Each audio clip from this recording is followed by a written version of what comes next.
इसी दरमियान डंपर से टक्कर होती है और 3 लोगों की दर्दनाक मौत हो जाती है। शासन प्रशासन का कहना है कि वो लगातार इस पूरे मामले पर आगे अपडेट ले रहे हैं। जो भी इस पूरे मामले का दोषी होगा, जिम्मेदार होगा, उसके ऊपर एक्शन लिया जाएगा। लेकिन इस एक्शन के बीच ये समझना होगा कि इन जिम्मेदारों को कब तक पुलिस और तमाम जिम्मेदार लोग इनके कॉलर तक पहुंचेंगे।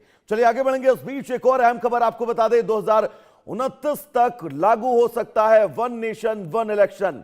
जेपीसी ने तैयारियां तेज कर दी हैं। आपको बता दें कि रिपोर्ट तैयार करने की प्रक्रिया तेज है। समिति अध्यक्ष बोले हैं 99% लोगों ने अपना समर्थन दिया है। राज्यों के मुख्यमंत्री और विशेषज्ञों से राय ली जा रही है।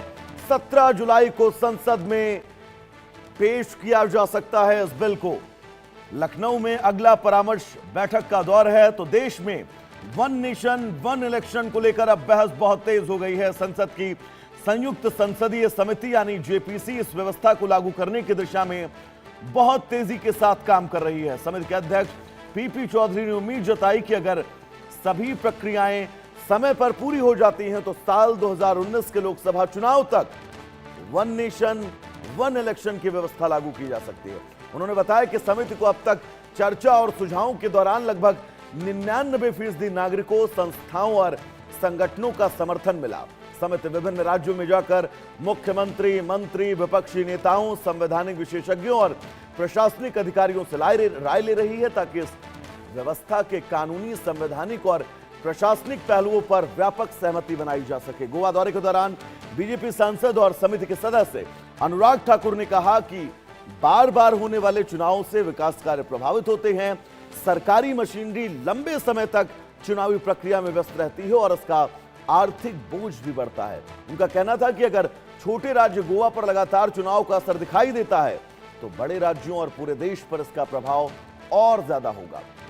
समिति का अगला दौरा लखनऊ में प्रस्तावित है, जहां उत्तर प्रदेश के मुख्यमंत्री, विपक्ष के नेताओं, राजनीतिक दलों और विभिन्न विभाग के अधिकारियों के साथ चर्चा की जाएगी। बताया जा रहा है कि संयुक्त संसदीय समिति 17 जुलाई को अपनी रिपोर्ट को अंतिम रूप देकर संसद में पेश कर सकती है। हालांकि वन नेशन वन इलेक्शन लागू करने के लिए संविधान में कई संशोधन और राज्यों की सहमति जैसे महत्वपूर्ण कदम जरूरी होंगे। ऐसे में आने वाले दिनों में इस मुद्दे पर राजनीतिक और संवैधानिक बहस बहुत तेज होने की संभावनाएं। वन नेशन वन इलेक्शन की कमेटी आज गोवा में आई है। मैं कमेटी के चेयरमैन और बाकी सभी लोगों का, जो मेंबर ऑफ द पार्लियामेंट, उनका गोवा में बहुत बहुत स्वागत करता हूं। The one nation one elections, Goa सरकार और गोवा के लोगों के यही मत हमने कमेटी के सामने रखा और डेफिनेटली मुझे लगता है कि कमेटी के चेयरमैन और बाकी members positively one nation one elections आगे लेंगे और हमें इन लॉन्ग रन जो हम विकसित भारत 2047 का सपना देखते हैं वो सच होते हुए हम देखेंगे। और वन नेशन। हमारे साथ संजय शर्मा जी जुड़े हुए हैं, सीनियर एडिटर हैं। Sanjay ji, one nation one election को लेकर सुगबुगाहट तो पिछले कई दिनों से थी, लेकिन जेपीसी अब इस पर बहुत युद्ध स्तर पर काम कर रही है। आपको क्या लगता है कि अगर जेपीसी बहुत जल्द संसद के अंदर अपनी रिपोर्ट पेश कर देगी तो क्या मानकर चला जाए 2019 तक देश में एक देश एक चुनाव संभव है? संजय जी, देखिए, वन नेशन वन इलेक्शन जो कानून है जो सरकार लाने जा रही है, इसका लिटमस टेस्ट अभी संसद का जो मानसून सत्र आएगा उसमें सरकार को पास करना पड़ेगा। अगर सरकार महिला आरक्षण बिल लाती है तो फिर उसको लोकसभा हो चाहे राज्यसभा हो, दोनों में उसको पारित कराने के लिए, संविधान संशोधन पारित कराने के लिए 2/3 बहुमत की आवश्यकता होगी। अगर सरकार लोकसभा राज्यसभा में महिला आरक्षण विधेयक और परिसीमन बिल को अगर पास कराने में कामयाब हो जाती है तो इसका मतलब है कि सरकार के पास में 2/3 मेजोरिटी दोनों हाउसेस में हो चुकी है। और जब सरकार के पास जब 2/3 मेजोरिटी हो चुकी होगी तो फिर चाहे वन नेशन वन इलेक्शन की हम बात करें, वो भी बिल सरकार कभी भी बिल संसद में पास करा पाएगी, क्योंकि सरकार के पास जब नंबर जुट जाएंगे तो फिर वन नेशन वन इलेक्शन कानून ये बन के रहेगा। इस कानून को हकीकत में हम बदलते हुए, परिवर्तित होते हुए देख सकेंगे। वन नेशन वन इलेक्शन कानून अगर बन जाता है, संसद में पारित हो जाता है, तो उसके बाद में फिर इसको लागू करने के लिए थोड़ा वक्त लगेगा। यानी 2029 के विधानसभा चुनाव, लोकसभा चुनाव में तो पारित नहीं हो पाएगा, पारित होने के बावजूद भी लागू नहीं हो पाएगा। लेकिन उसके आने वाले जो चुनाव होंगे 2029 तक ये बन जाएगा, लेकिन आने वाले जो चुनाव होंगे 2029 के बाद के वो वन नेशन वन इलेक्शन के दायरे में ला जा सकते हैं। तो वो इसको कि बाकी राज्यों के विधानसभा चुनाव को भी इस कानून के दायरे में लाने के लिए, वन नेशन इलेक्शन के दायरे में लाने के लिए जो वक्त लगेगा वही वक्त लगने वाला है। बाकी जहां तक संख्या की बात है, नंबर की बात है, तो सरकार के पास में 2/3 मेजोरिटी किया जा रहा है कि लोकसभा राज्यसभा दोनों में उसके पास नंबर की मौजूदगी हो चुकी है। और इसका लिटमस टेस्ट भी हम अभी जुलाई में जो 20 जुलाई से जो संसद का मानसून सत्र शुरू हो रहा है उसमें हम देख सकते हैं। क्योंकि संजय जी, अनुराग ठाकुर को मैं अभी सुन रहा था, उनका यह कहना था कि वन नेशन वन इलेक्शन इस देश की मांग है, इस देश की जरूरत है, क्योंकि देश का ज्यादातर समय जो है वो चुनाव कराने में ही जाता है। हमारी बड़ी मशीनरी जो है वो चुनाव में ही ज्यादातर समय में व्यस्त रहती है। लेकिन क्षेत्रीय पार्टियों का, क्षेत्रीय दलों का यह कहना है कि वो उनके अस्तित्व पर संकट है। तो आपको नहीं लगता है कि बहुत ज्यादा विरोधाभास देखने को मिलेगा इन दोनों मामलों में, संजय सर? देखिए, जहां तक जब कानून बनने की बात होती है, कानून पास होने की बात होती है, तो उसके लिए नंबर्स देखे जाते हैं। संसद में लोग नंबर्स देखे जाते हैं, लोकसभा राज्यसभा में नंबर देखे जाते हैं।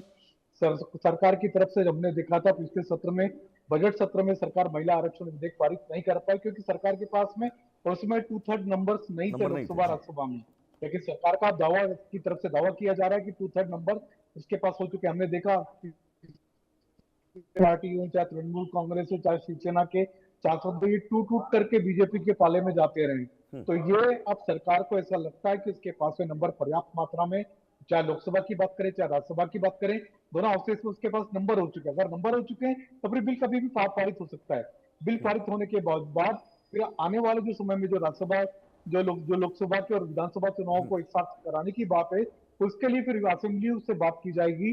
असेंबलियों में भी उसके लिए फिर उसके लिए भी संविधान संशोधन के साथ में एक कानून उसमें नया बनाया जाएगा कि 2 साल तक जिन राज्यों में चुनाव होना है उनको एक साथ मर्ज कर दिया जाएगा, और 2 साल बाद जो जिनके चुनाव होने हैं उनको फिर बाद में आगे आगे लागू किया जाएगा। तो इस तरह से हम कह सकते हैं कि वन नेशन इलेक्शन की सरकार की तरफ से पूरी तैयारी है। जहां तक नंबर की बात है, सरकार के पास नंबर पूरी तरह मौजूद है कि नहीं, इसका लिटमस टेस्ट संसद के मानसून सत्र में देखने को मिलेगा, जब सरकार महिला आरक्षण विधेयक को फिर से पुनः पेश करेगी। तो संजय जी, क्या ये मानकर चला जाए, नए संसद भवन का निर्माण हुआ, लगभग 800 लोगों के बैठने की व्यवस्थाएं जो है वो उस संसद भवन के अंदर की गई, तो सरकार अब आने वाले वक्त में इस दिशा पे भी आगे बढ़ेगी कि लोकसभा की सीटों को जो है वो बढ़ाया जाए? क्योंकि नंबर्स की आप जो जिक्र कर रहे हैं, जिस नीति पर सरकार इस वक्त चल रही है। देखिए, सरकार की तरफ से पहले परिसीमन आयोग का जो बिल है, परिसीमन बिल भी सरकार साथ में लेकर के थी महिला आरक्षण विधेयक के साथ ही, लेकिन उसमें विपक्षी दलों के विरोध के बावजूद इस कानून को पास नहीं किया जा सका क्योंकि सरकार के पास नंबर्स नहीं थे। लेकिन सरकार के पास अगर नंबर हो जाते हैं तो फिर महिला आरक्षण विधेयक पास हो जाएगा, और उसी के साथ साथ परिसीमन बिल भी पास होगा, क्योंकि परिसीमन नया कराना होगा।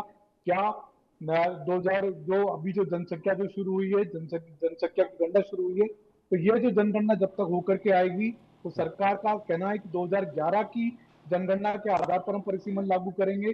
तो उसकी आधार पर अगर जब भी परिसीमन लागू होगा तो लगभग और संजय सर, बिल्कुल इंतजार अब 17 तारीख का होगा जब ये रिपोर्ट संसद भवन में पेश की जाएगी। उसके बाद रिएक्शन क्या होते हैं, प्रतिक्रियाएं कैसी आती हैं, दिलचस्प तो बहुत होगा। संजय सर, आपका बहुत